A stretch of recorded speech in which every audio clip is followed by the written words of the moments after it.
Namaskar.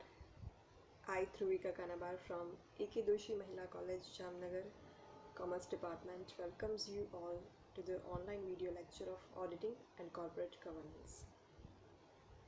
આગળના લેક્ચરમાં આપણે ઓડિટિંગના હેતુઓ વિશે ડિસ્કશન કર્યું હતું.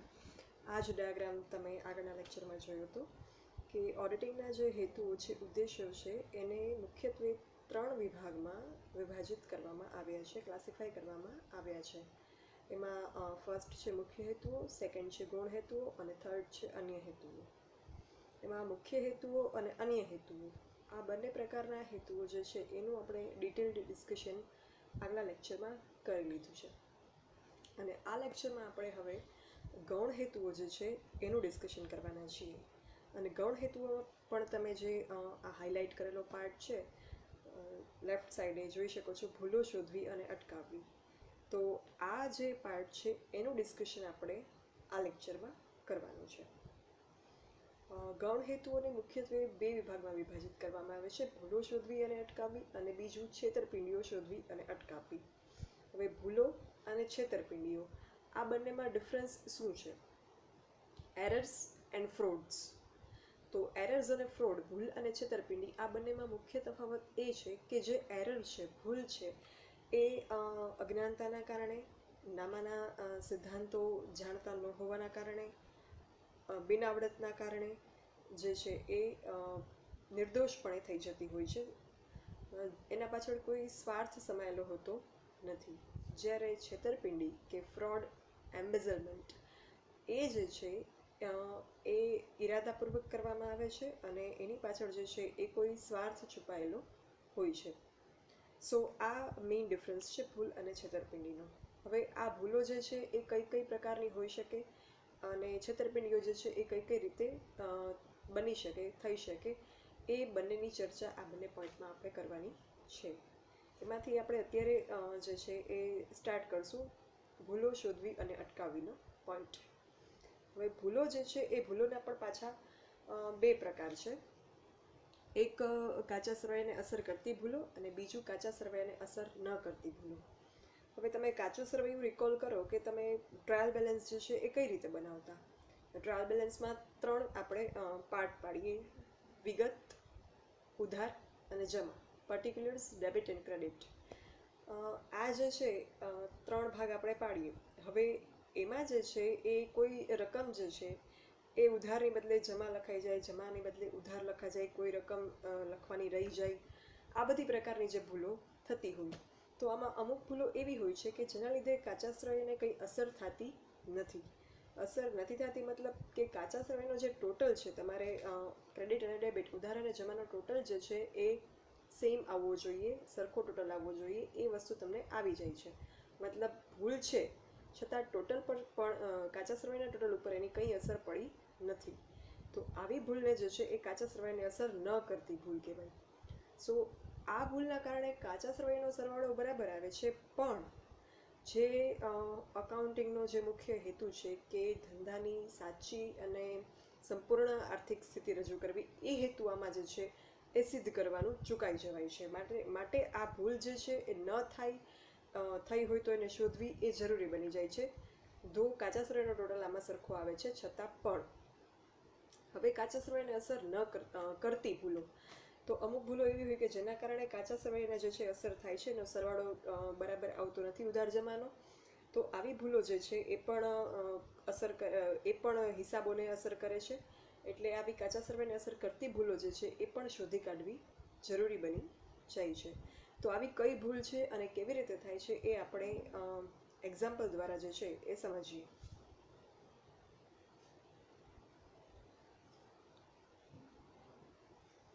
હવે ટોટલ જે આ હિસાબી ભૂલો છે જેને આપણે શોધવાની અને અટકાવવાની છે, આ ભૂલો જે છે એને 2 વિભાગમાં વિભાજિત કરી છે: કાચા સરવૈયાને અસર કરતી ભૂલો અને કાચા સરવૈયાને અસર ન કરતી ભૂલો. એમાં જે છે એ કાચા સરવૈયાને અસર કરતી ભૂલો એને શરતચૂક ભૂલ એવું જે છે એ નામ આપવામાં આવ્યું છે. શરતચૂક ભૂલ જે છે એ હિસાબી ભૂલ કે કાર્ય ભૂલ પણ કહેવાય છે, કારણ કે એ જે છે એ હિસાબો લખવા દરમિયાન કે કામ જે થઈ રહ્યું હોય એ દરમિયાન શરતચૂકથી, એટલે બાય મિસ્ટેક, જે છે આ કોઈ અમાઉન્ટ સાચી ખોટી બાજુ, સાચી ખોટી અમાઉન્ટ કે લખવાની રહી જાય કે આવું બધું થતું હોય છે. માટે એને શરત ચૂક ભૂલના હેડિંગ અંડર આપણે મેન્શન કરી છે. હવે આવી કાચા સરવૈયાને અસર કરતી ભૂલો જે છે એ આ પ્રકારની હોઈ શકે: ખોટી રકમની ખતવણી, ખોટી બાજુ ખતવણી, ખાતાની બાકી ખોટી લખવાની ભૂલ, ખાતાની બાકી શોધવામાં ભૂલ, સરવાળા ભૂલ, બેવડી ખતવણી, ખાતાની બાકી લખવી રહી જવી. એના પછી કાચા સરવૈયાને અસર ન કરતી ભૂલો. તો કાચા સરવૈયાને અસર ન કરતી ભૂલો જે છે, મતલબ કે આવી ભૂલોથી કાચા સરવૈયાનો ટોટલ જે છે એ બરાબર આવી જાય છે ડેબિટ અને ક્રેડિટ સાઇડનો ઉધાર જમાનો. સો એ કાચા સરવૈયાને અસર કરતી નથી. પણ છતાં પણ આ ભૂલ આપણે શોધીએ છીએ, કારણ કે આ ભૂલ ની હાજરીના કારણે જે અકાઉન્ટિંગનો જે હેતુ છે કે વાર્ષિક હિસાબો જે છે એ ધંધાનું સાચી અને સંપૂર્ણ આર્થિક પરિસ્થિતિ દર્શાવતા હોવા જોઈએ, એ હેતુ સિદ્ધ નથી થતો. એના માટે થઈ અને આ ભૂલ આપણે શોધવી અને અટકાવવી ખૂબ જ જરૂરી બની જાય છે. તો આવી કાચા સરવૈયાને અસર ન કરતી ભૂલોમાં સમાવિષ્ટ છે વિસરચૂક ભૂલ, કારકુની ભૂલ, ભરપાઈ ભૂલ અને સૈદ્ધાંતિક ભૂલ.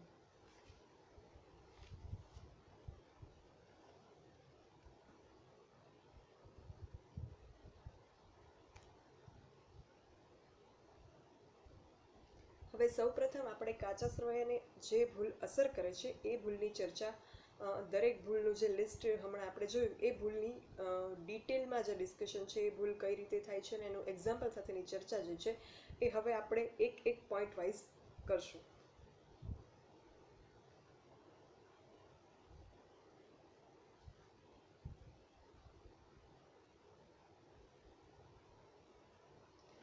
તો કાચા સરવૈયાને અસર કરતી ભૂલોમાં શરતચૂક ભૂલ જેને કહેવામાં આવે છે, એ ભૂલોમાં સૌથી પહેલી ભૂલ છે ખોટી રકમની ખતવણી, wrong amount entry in journal. કોઈ આર્થિક વ્યવહાર ધંધામાં થાય ત્યારે આપણે સૌપ્રથમ જે છે એ આર્થિક વ્યવહારની આમનોંધ બનાવીએ છીએ. પછી આમનોંધ પરથી જેટલા પણ ખાતા બનાવવા જરૂરી હોય એ બધા ખાતા બનાવીએ છીએ, ખાતા વહી બનાવીએ છીએ, જેને આપણે કહીએ છીએ લેડજર્સ. આ ખાતા વહી બનાવ્યા પછી જે છે એ આપણે કાચું સરવૈયું બનાવીએ છીએ. હવે આ જે ખોટી રકમની ખતવણી છે એ ખાતા વહીમાં ખોટી રકમની ખતવણી થઈ હોય ત્યારે એ ભૂલ જે છે એ સર્જાય છે. કઈ રીતે આવી ખોટી રકમની ખતવણીથી ભૂલ થઈ શકે? તો ફોર એક્ઝામ્પલ, મિસ્ટર બીએ 1000 રૂપિયા આપ્યા. આ એક આર્થિક વ્યવહાર છે. તો આ આર્થિક વ્યવહારની જર્નલ એન્ટ્રી, આમનોંધ શું કરીશું આપણે? મિસ્ટર બીએ 1000 રૂપિયા આપ્યા. તો આવા સંજોગોમાં આપણે જર્નલ એન્ટ્રીના રૂલ મુજબ જે છે આવે છે શું ધંધામાં? રોકડ આવે છે, કેશ આવે છે, અને આપનાર કોણ છે? મિસ્ટર બી. તો આવા સંજોગોમાં આપણી જર્નલ એન્ટ્રી કંઈક આવી થશે: આવે છે રોકડ, રોકડ ખાતે ઉધાર 1000 રૂપિયા, આપનાર છે મિસ્ટર બી ખાતે જમા 1000 રૂપિયા. આવી જર્નલ એન્ટ્રી સાચી રીતે થવી જોઈએ અને એની ખતવણી થવી જોઈએ. પણ ભૂલથી આ જે રકમ છે 1000 રૂપિયા, એ રકમ ખોટી નોંધાઈ જાય. એટલે 1000ના બદલે 10 લખવાનો રહી જાય, 100 લખાઈ જાય. તો 100 રૂપિયા લખાશે એટલે જે ડિફરન્સ છે 900 રૂપિયા, એની મિસ્ટેક આવશે ખોટી રકમની ખતવણી થવાથી. તો આ હતું ખોટી રકમની ખતવણી. અહીંયા ખાસ ધ્યાન રહીએ કે આ મિસ્ટેક જે છે એ માત્ર એક જ જગ્યાએ થાય છે. એટલે કે જે આપણી આમનોંધ હતી કે રોકડ ખાતે ઉધાર તે મિસ્ટર બી ખાતે જમા 1000 રૂપિયા, એમાં રોકડ ખાતે જે છે એ 100 રૂપિયા લખાઈ જાય છે, મિસ્ટર બી ખાતે બરાબર થાય છે 1000 રૂપિયા. એટલે ખોટી રકમની ખતવણીની જે ભૂલ છે એમાં એક જ વ્યવહાર જે છે, એક જ ખાતું છે, એમાં ખોટી રકમની ખતવણી થઈ જાય છે. તો આ છે ખોટી રકમની ખતવણીની ભૂલ. પછી બીજું, ખોટી બાજુ ખતવણી. હવે રકમ સાચી હોય પણ ઉધાર અને જમા જે રીતે ટ્રાન્ઝેક્શનની ખતવણી કરવી જોઈએ એના બદલે ઉધારના બદલે જમા થઈ જાય કે જમાના બદલે ઉધાર થઈ જાય, ખોટી બાજુ ખતવણી થઈ જાય, તો આવા સંજોગોમાં પણ જે છે એ ભૂલ ઉપસ્થિત થાય છે. હવે સપોઝ આગલું જ એક્ઝામ્પલ આપણે લઈએ કે મિસ્ટર બીએ 1000 રૂપિયા આપ્યા. તો આવા સંજોગોમાં જે છે એ રોકડ ખાતે ઉધાર 1000 અને મિસ્ટર બી ખાતે જમા 1000 આ સાચી જનરલ એન્ટ્રી છે. હવે આગલી ભૂલમાં આપણે 1000 વાળા 100 થઈ ગયા હતા.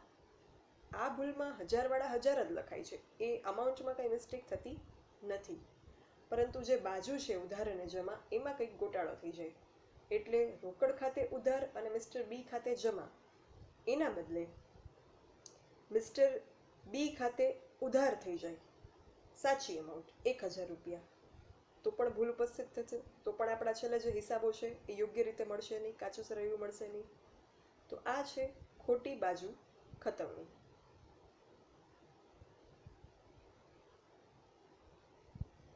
એના પછી ખાતાની શરૂ બાકી ખોટી લખવાની ભૂલ.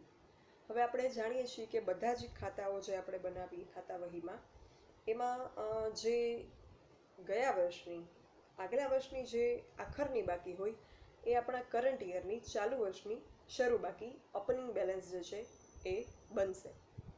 હવે આવા સંજોગોમાં આપણે જે ગયા વર્ષની ક્લોઝિંગ બેલેન્સ આખરની બાકી પરથી આ વર્ષની ઓપનિંગ બેલેન્સ શરૂની બાકી જે લખીએ છીએ એ બાકી જે છે એ લખવામાં આપણી ભૂલ થઈ જાય, એટલે અમાઉન્ટ બાકીની જે છે એ ઓછી કે વધારે લખાઈ જાય.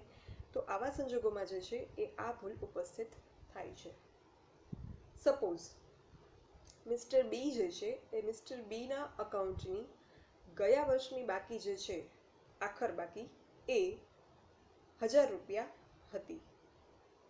તો આ 1000 રૂપિયા આપણી મિસ્ટર બીના અકાઉન્ટની આ વર્ષની ચાલુ વર્ષની કરંટ યરની ઓપનિંગ બેલેન્સ થવી જોઈએ. એના બદલે આપણે બાય મિસ્ટેક ભૂલથી એ જે મિસ્ટર બીના અકાઉન્ટની ઓપનિંગ બેલેન્સ શરૂ બાકી 100 રૂપિયા લખી નાખીએ, 10 ભૂલાઈ જાય. તો આવા સંજોગોમાં જે છે એ ચાલુ વર્ષની જે છે એ શરૂ બાકી ખોટી લખાઈ ગઈ, તો આના લીધે પણ કાચું સરવૈયું જે છે એ મળશે નહીં. તો આ હતી ખાતાની શરૂ બાકી ખોટી લખવાની ભૂલ.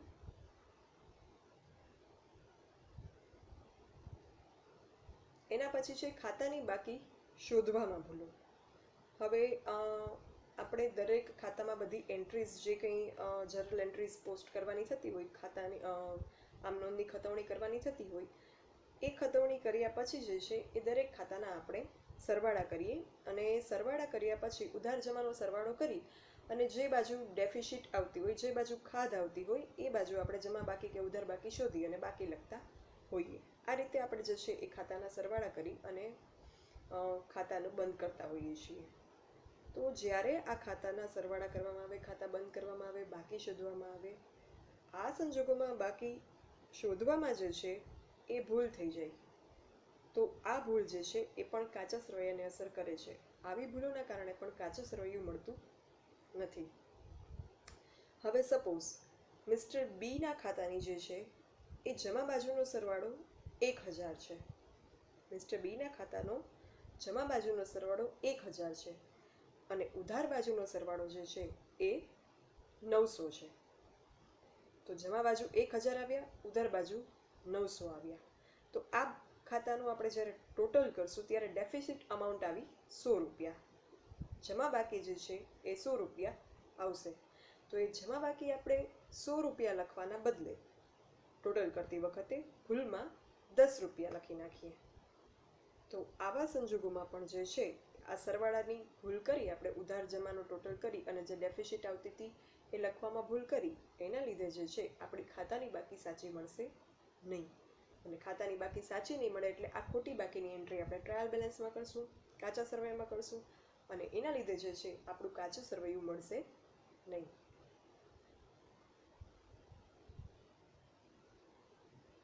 એના પછી સરવાળાની ભૂલ. બાજુ સાચી હોય, અમાઉન્ટ સાચી હોય, આપણે ખતવણી સાચી રીતે કરી હોય, બાકી આપણે શરૂઆતની સાચી લખી હોય, બાકી શોધી સાચી હોય, પણ જો સરવાળો જે છે એ આપણો ખોટો હોય, સરવાળામાં ભૂલ હોય, તો એના લીધે પણ જે છે એ આપણે કાચું સરવૈયું મળે નહીં. પેટા નોંધ જે આપણે બનાવીએ સબસિડિયરી બુક્સ, એમાં ધારો કે વેચાણ નોંધ જે છે એ વેચાણ નોંધનું આપણે ખાતું બનાવ્યું હોય, એનો જે સરવાળો છે એ સપોઝ 550 રૂપિયા આવે છે, તો એ વેચાણ નોંધનો સરવાળો 550 રૂપિયા આવે છે, એના બદલે આપણી સરવાળામાં ભૂલ થઈ અને આપણે 500 રૂપિયા કર્યો સરવાળો. તો આના લીધે આપણે જે છે એ વેચાણ ખાતે કાચા સરવૈયામાં 500 રૂપિયા લખશું, તો 50 રૂપિયા આમાં ભૂલ આવશે. તો આ છે સરવાળાની ભૂલ. એના પછી બેવડી ખતવણી. બાજુ સાચી છે, અમાઉન્ટ સાચી છે, ખતવણી પણ કરી છે, સરવાળો પણ સાચો છે, બાકી સાચી શોધી છે, બટ આમાં જે છે એ જે ખતવણી કરવાની છે એ ખતવણી આપણે ભૂલમાં 2 વખત કરી નાખી. તમે બધા જ્યારે અકાઉન્ટ્સ બનાવતા હોય, વાર્ષિક હિસાબો બનાવતા હોય, ત્યારે તમે જે હવાલા છે એ હવાલાને ટિક કરતા જતા હોવ છો. પછી જે ટ્રાયલ બેલેન્સ કે આપી હોય તો એમાં પણ એક એન્ટ્રી જે છે તમે જ્યારે એનું પોસ્ટિંગ કરી નાખો ત્યારે તમે એને ટિક કરો છો. એ શા માટે? આવું તમને અકાઉન્ટ્સમાં જનરલી કરાવતા હશે. તો આ જે ટિક કરવાની આપણી સિસ્ટમ છે, એક એન્ટ્રી થઈ ગયા બાદ ટિક કરવાની, હવાલાઓ ટિક કરવાના. તો આ જે સિસ્ટમ છે એટલા માટે આપણે કરીએ છીએ કારણ કે આ કરવાથી જે છે એ કોઈ વસ્તુ રહી જવાની ડાઉટ નથી રહેતો, કે કોઈ વસ્તુ ડબલ વખત લખાઈ જવાની જે ભૂલ થવાની શક્યતા હોય એ પણ નથી રહેતી. પણ જો હિસાબ લખતી વખતે અજાણતા કે શરત ચૂક જો ખતવણી જે કરવાની છે એ ભૂલમાં 2 વખત ડબલ વખત થઈ જાય, ડબલ જર્નલ એન્ટ્રી, તો આવી ભૂલ થવાની શક્યતા રહે છે. ધારો કે ફોર એક્ઝામ્પલ એક આર્થિક વ્યવહાર થયો કે મિસ્ટર બી પાસેથી આપણે 100 રૂપિયા મળ્યા. તો આ સંજોગોમાં રોકડ ખાતે ઉધાર 100 રૂપિયા અને મિસ્ટર બી ખાતે જમા 100 રૂપિયા કરશું. તો એમાં જે છે એ મિસ્ટર બી ખાતે જમા 100 રૂપિયા કરવાના છે એ આપણે 2 વખત કરી નાખ્યા. મિસ્ટર બી ખાતે 100 રૂપિયા 2 વાર જમા કર્યા. એનો મતલબ મિસ્ટર બી ખાતે 200 રૂપિયા જમા થઈ ગયા. અલ્ટિમેટલી એન્ટ્રી 2 કરી 100 રૂપિયાની. તો આ સંજોગોમાં જે છે એ બેવડી ખતવણી થઈ જવાથી પણ જે છે એ આપણું કાચું સરવૈયું મળશે નહીં.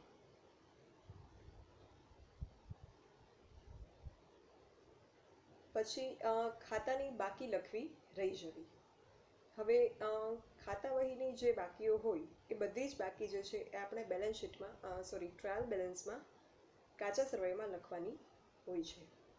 તો એમાં જે ખાતાઓ આપણે બનાવેલા હોય એમાં ભૂલથી કોઈ એકાદ ખાતું જે છે એની ખાતા વહીની બાકી લખવાની સંપૂર્ણપણે રહી જાય, તો આવા સંજોગોમાં પણ જે છે આપણું કાચું સરવૈયું મળશે નહીં, કારણ કે એ એક ખાતું જે છે એ આપણા ધ્યાન બહાર રહી ગયું છે લખવામાં બાકી. ધારો કે મિસ્ટર બીના ખાતાની જમા બાકી 500 રૂપિયા છે, તો એ આપણે કાચા સરવૈયામાં જે છે એ લખવાની રહેશે. પણ આપણે બીજા બધા ખાતા વહીના ખાતાઓ જે છે એની બાકી કાચા સરવૈયામાં લખી અને મિસ્ટર બીનું ખાતું છે એમાં બહુ એન્ટ્રીઝ નથી.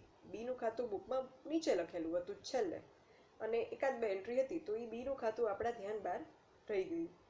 તો એ બીના ખાતાની એન્ટ્રી જે છે બાકી જે છે એ આપણે સંપૂર્ણપણે આખો જે એની વ્યવહાર જ છે એની એન્ટ્રી જ છે એ આપણે ખાતા વહીની એન્ટ્રી કાચા સરવૈયામાં કરવાની ભૂલાઈ જશે, રહી જશે.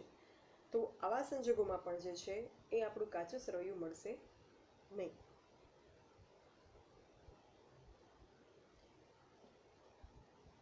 હવે આપણે કાચા સરવૈયાને કઈ કઈ ભૂલો અસર કરે છે એ ભૂલોની ચર્ચા કરી લીધી. નેક્સ્ટ આપણે જે વસ્તુની ચર્ચા કરવાના છીએ એ છે કાચા સરવૈયાને અસર ન કરતી ભૂલો. અમુક ભૂલો એવી પણ હોય કે જે કાચા સરવૈયાને અસર કરતી નથી. મતલબ કાચા સરવૈયાના ટોટલ ઉપર કોઈ જ એની ઇફેક્ટ થતી નથી. કાચા સરવૈયાનો ટોટલ બંને બાજુ જમા અને ઉધારનો સરખો આવી જ જાય છે. બટ છતાં પણ આ જે ભૂલો છે એ શોધવી અને અટકાવવી અત્યંત જરૂરી છે. શા માટે? કારણ કે આવી ભૂલો જે છે એ ભલે કાચા સરવૈયાને અસર નથી કરતી, પરંતુ જે નામાનો મુખ્ય હેતુ છે, આમાં પદ્ધતિનો મુખ્ય હેતુ છે, વાર્ષિક હિસાબો બનાવવાનો મુખ્ય હેતુ છે કે ધંધાની સાચી અને સંપૂર્ણ આર્થિક પરિસ્થિતિ દર્શાવવી જોઈએ. તો આ ભૂલોના કારણે જે છે એ આ હેતુ સિદ્ધ થતો નથી. ધંધાની સાચી અને સંપૂર્ણ જે પરિસ્થિતિ છે આર્થિક, એ ખબર પડી શકતી નથી. એટલા માટે કાચા શ્રવ્યને અસર ન કરતી ભૂલો પણ શોધવી અને અટકાવવી ધંધા માટે અત્યંત અગત્યની બની જાય છે. હવે આવી ભૂલો જે છે એમાં આ ભૂલોના પ્રકારમાં સૌપ્રથમ ભૂલ છે વિસરચૂક ભૂલ. વિસરચૂક ભૂલ એટલે એરર ઓફ ઓમિશન. કોઈ વ્યવહાર હોય, કોઈ ટ્રાન્ઝેક્શન હોય, એ લખવાનો સંપૂર્ણ કે અંશતઃ રહી જાય, વ્યવહાર લખવાનો જ રહી જાય, એન્ટ્રી જે છે એ ઓમિટ થઈ જાય. તો આવા સંજોગોમાં જે છે એ આવી ભૂલોને વિસરચૂક ભૂલ કહે છે કે વ્યવહાર લખવાનો વિસરાઈ ગયો છે. તો આવી ભૂલો જે છે એની આવા વ્યવહારની કોઈ જ અસર સ્વાભાવિક રીતે કાચા સરવૈયા પર થતી નથી. ફોર એક્ઝામ્પલ, મિસ્ટર બી પાસેથી ₹100નો માલ ઉધાર ખરીદ્યો. તો આવા સંજોગોમાં ખરીદ ખાતે ઉધાર ₹100 અને મિસ્ટર બી પાસેથી ખરીદ્યો છે, આપનાર એ છે, મિસ્ટર બી ખાતે જમા ₹100. આ જનરલ એન્ટ્રી બનશે. બટ આપણે માની લો કે કોઈ જ પ્રકારની આ વ્યવહારની નોંધ જ કરી નથી, ન ઉધાર ન જમા, ન ખરીદ ખાતે ન મિસ્ટર બી ખાતે. તો આવા સંજોગોમાં છે એ આ ભૂલ કાચા સરવૈયાને અસર કરશે નહીં. પણ આ પ્રકારની ભૂલ છે એ વાર્ષિક હિસાબોને 100% ઇફેક્ટ કરશે, કારણ કે એના લીધે જે છે આપણી ખરીદી ₹100 ઓછી એમાં દેખાશે અને જે આપણું દેવું છે એ પણ ₹100 ઓછું દેખાશે. આપણે ઉધાર માલ ખરીદ્યો છે મિસ્ટર બી પાસેથી, તો આપણા જે લેણદારો છે એમાં પણ ₹100 ઓછા દેખાશે અને આપણી ખરીદીમાં પણ ₹100 ઓછા દેખાશે. મતલબ કે આ ભૂલ થવાથી કાચો સરવૈયો ભલે ટેલી થઈ જાય, બટ આપણી જે વાર્ષિક હિસાબો છે એ ધંધાની સાચી આર્થિક પરિસ્થિતિ રજૂ કરશે નહીં. એટલા માટે આ ભૂલ શોધવી જરૂરી છે. એના પછી કારકુની ભૂલો, ક્લેરિકલ એરર્સ. આ ભૂલો જે છે એને હિસાબી ભૂલ પણ કહી શકાય. ક્લર્ક જે છે એ જ્યારે અકાઉન્ટ્સ લખતો હોય કે એન્ટ્રીઝ જે છે એ કરતો હોય ત્યારે એનાથી જે છે એ વ્યવહાર નોંધવામાં જે સ્ટાર્ટિંગથી કોઈ ભૂલ થઈ જાય, વ્યવહારની ખતવણીની આપણે વાત નથી કરતા, વ્યવહાર નોંધવાની વાત કરીએ છીએ. કોઈ વ્યવહાર, સપોઝ કે વ્યવહાર એવો થયો કે ₹100નો માલ મિસ્ટર બી પાસેથી ખરીદ્યો. તો આવો વ્યવહાર નોંધવામાં જે છે જનરલ એન્ટ્રી એવી થશે કે ખરીદ ખાતે ઉધાર ₹100 અને મિસ્ટર બી ખાતે ₹100 જમા. તો આ એન્ટ્રી જે છે એ થશે, મિસ્ટર બી પાસેથી ₹100નો માલ ખરીદ્યો, ખરીદ ખાતે ઉધાર ₹100, મિસ્ટર બી ખાતે જમા ₹100. પણ એના બદલે કારકુન ભૂલમાં એવું કરશે કે ખરીદ ખાતે ₹1000, મિસ્ટર બી ખાતે જમા ₹1000, ખરીદ ખાતે ઉધાર ₹1000. તો ટ્રાન્ઝેક્શન ₹100નું હતું, લખાઈ ગયા ₹1000, બટ બંને બાજુએ 1000 લખાયા છે. તો આવી ભૂલ જે છે એ કાચા સરવૈયાને અસર કરશે નહીં. કાચા સરવૈયાનો જે ટોટલ છે એ બંને બાજુએ ટેલી થઈ જશે, પરંતુ જે અમાઉન્ટ છે એ તો ખોટી છે. તો આ ભૂલ જે છે એ છે કારકુની ભૂલ. એ સિવાય ઘણી વખત જે છે એ એક સરખા નામ હોય, આપણી પેઢી જે છે, આપણી ફર્મ છે એ જે કંપનીઝ કે પેઢીઓ સાથે વ્યવહાર કરતી હોય ખરીદ વેચાણના, તો એના જે નામ છે એ એક સરખા હોય, ભળતા નામ હોય, સિમિલર નેમ્સ હોય. તો આવા નામમાં પણ જો ક્યાંય લખવામાં એકના બદલે બીજું નામ લખાઈ જાય, ભૂલ થઈ જાય, તો એ એક વ્યક્તિના ખાતે ઉધાર કે જમા કરવાના બદલે બીજી વ્યક્તિના ખાતે ઉધાર કે જમા થઈ જશે. તો આવા સંજોગોમાં જે છે એ આપણો કાચો સરવૈયો તો મળી જશે, ટેલી થઈ જશે, કારણ કે અમાઉન્ટની જે સાઈડ છે એ સાચી છે, ઉધાર કે જમા, પણ વ્યક્તિનું જે નામ છે એ ખોટું છે. તો આવી ભૂલ પણ છે એ કારકુની ભૂલોમાં સમાવિષ્ટ થાય છે. એના પછી છે ભરપાઈ ચૂક ભૂલ, એટલે કે કમ્પેન્સેટિંગ એરર્સ. અમુક ભૂલ એવી હોય કે એક ભૂલ આપણાથી થઈ, કોઈ અમાઉન્ટની મિસ્ટેક થઈ ગઈ, અને બીજા વ્યવહારમાં પણ આપણે કોઈ અમાઉન્ટની મિસ્ટેક કરી, તો આ બંને ભૂલ જે છે એ મળી અને એકબીજા સાથે કમ્પેન્સેટ થઈ જાય છે, ભરપાઈ થઈ જાય છે. તો આવા સંજોગોમાં જે છે એને ભરપાઈચૂક ભૂલ કહેવાશે, કે જે કાચા સમયને અસર કરશે નહીં. હવે સપોઝ આપણે એક વ્યવહાર જે છે એની નોંધ કંઈક કરવાની હતી. એમાં જે છે એ મિસ્ટર બી ખાતે આપણે 550 રૂપિયા જમા કરવાના હતા, અને બીજો એક આપણો વ્યવહાર હતો કે જેમાં આપણે મિસ્ટર એ ખાતે 550 રૂપિયા ઉધાર કરવાના હતા. મિસ્ટર બી ખાતે 550 જમા અને મિસ્ટર એ ખાતે 550 ઉધાર. તો આ બંને જે વ્યવહાર છે એ વ્યવહાર સ્વતંત્ર છે, અને આ બંને વ્યવહારની જે આપણે નોંધ કરીએ છીએ એમાં બંનેમાં આપણે ભૂલ કરી. એટલે મિસ્ટર બીમાં જે જમા કરવાના હતા 550 રૂપિયા, એના બદલે આપણે 500 રૂપિયા જમા કર્યા. મિસ્ટર એમાં જે ઉધાર કરવાના હતા 550, એના બદલે આપણે 500 રૂપિયા ઉધાર કર્યા. મતલબ બંનેમાં 50 રૂપિયા જે છે એ ઉધાર જમાની ભૂલ થઈ ગઈ.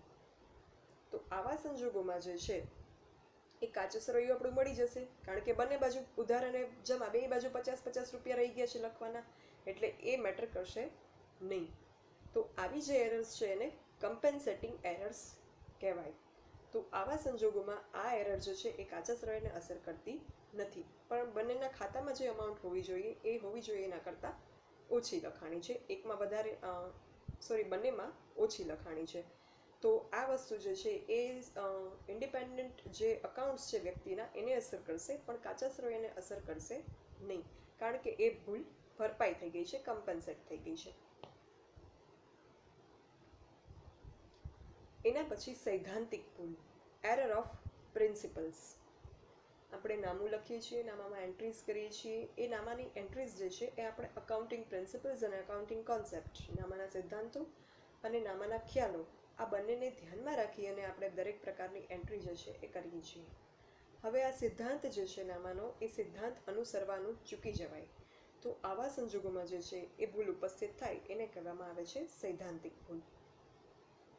ફોર એક્ઝામ્પલ, રૂપિયા 5 લાખનું મશીન ખરીદ્યું. 5 લાખનું મશીન ખરીદ્યું. આ મશીન જે છે એ આપણી મિલકત છે. હવે આ મશીન 5 લાખનું મશીન ખરીદ્યું, એ મશીનને ઇન્સ્ટોલ કરવા માટે રૂપિયા 50,000નો ખર્ચો થયો. તો આ 50,000નો જે ખર્ચ છે એને આપણે કેવો ખર્ચ ગણીશું?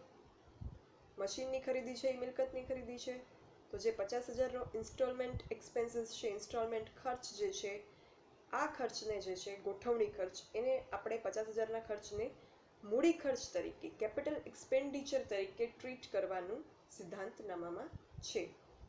હવે આ સિદ્ધાંતને અવગણીને કે આ સિદ્ધાંતનું આપણે પાલન ન કરી અને આ જે મૂડી ખર્ચ છે 50,000નો, એના બદલે એ 50,000ના ખર્ચને આપણે મહેસૂલી ખર્ચ તરીકે ટ્રીટ કરીએ, રેવન્યુ એક્સપેન્ડિચર તરીકે ટ્રીટ કરીએ, અને એને આપણે રેવન્યુ એક્સપેન્ડિચર તરીકે ટ્રીટ કરશું એટલે આપણે એને નફા નુકસાન ખાતામાં ઉધાર બાજુ લખી નાખશું.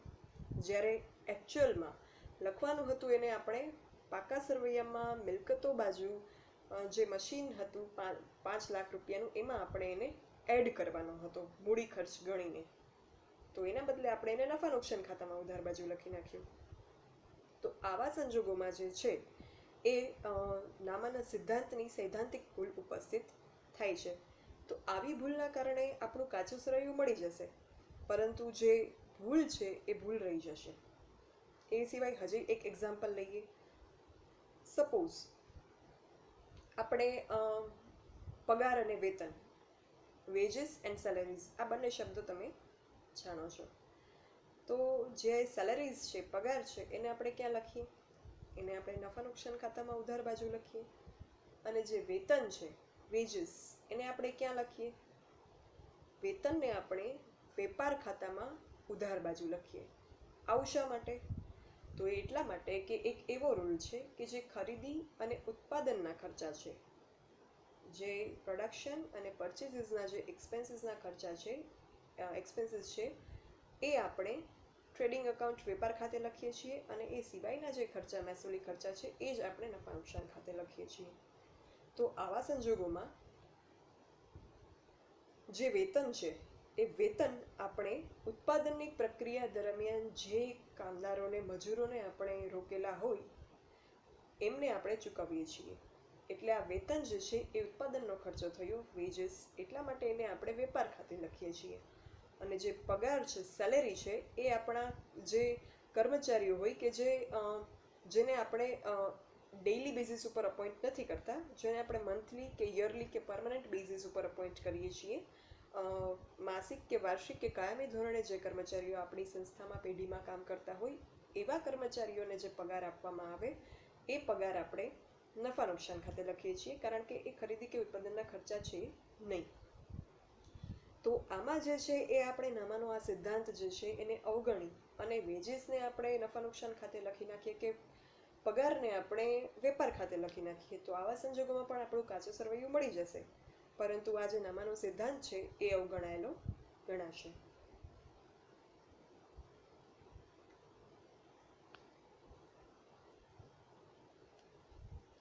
તો આ હતી કાચા સરવૈયાને અસર કરતી અને અસર ન કરતી ભૂલો. આ જે ભૂલો છે એ અજાણતા, અજ્ઞાનતાના કારણે, નામાના સિદ્ધાંતોને ન જાણવાના કારણે થઈ જાય છે. એની પાછળ કોઈ સ્વાર્થ સમાયેલો હોતો નથી. હવે જે ભૂલ થવાથી કાચું સરવૈયું મળતું નથી, તો આવા સંજોગોમાં કાચું સરવૈયું ન મળતું હોય તો આપણે શું કરવું કે જેનાથી કાચું સરવૈયું મળી જાય? કયા રીતે પ્રયત્ન કરવા, કયા પ્રયત્ન કરવાથી કાચું સરવૈયું જે છે એ મળી જાય? તો એના માટે અમુક ટ્રિક્સ કે ટિપ્સ કહી શકાય કે ફર્સ્ટ કે કાચા સરવૈયાના પહેલાં તો સરવાળા જે છે એ બંને તરફના ઉધાર જમાના ફરીથી કરી જવા.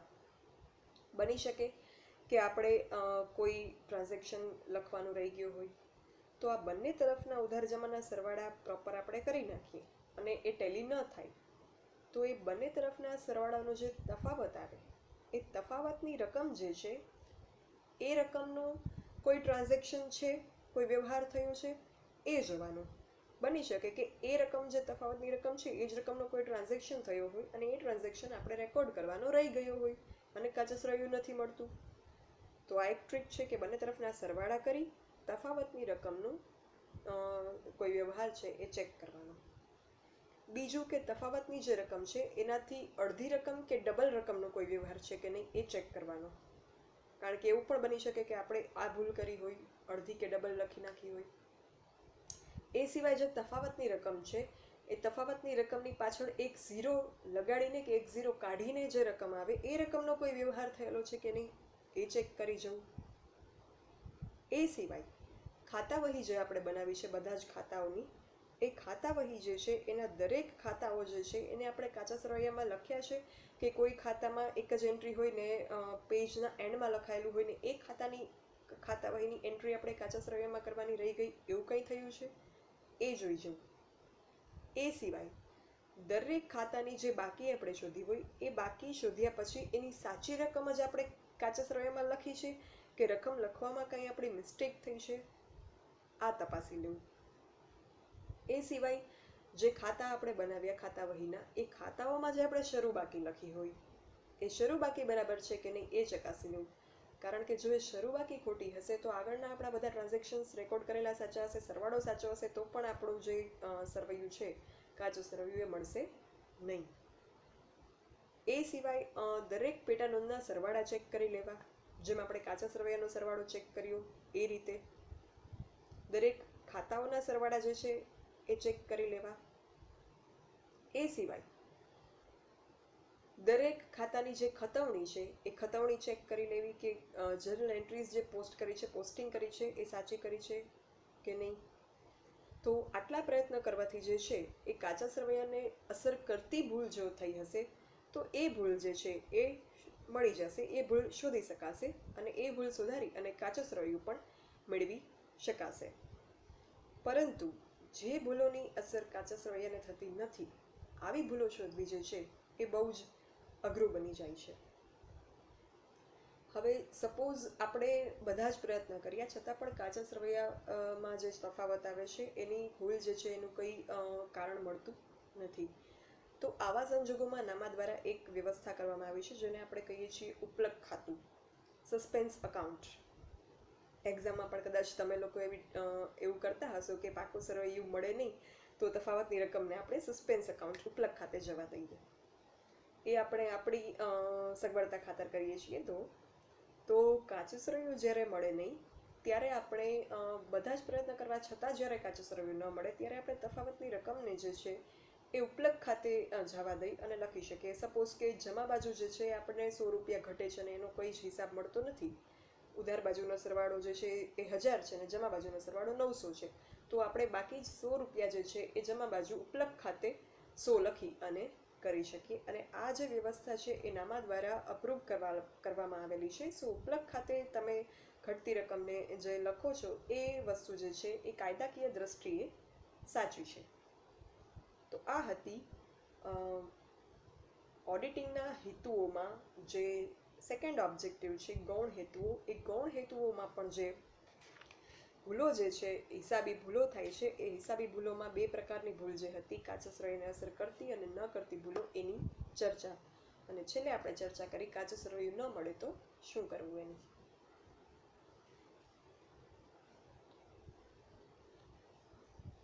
Thank you.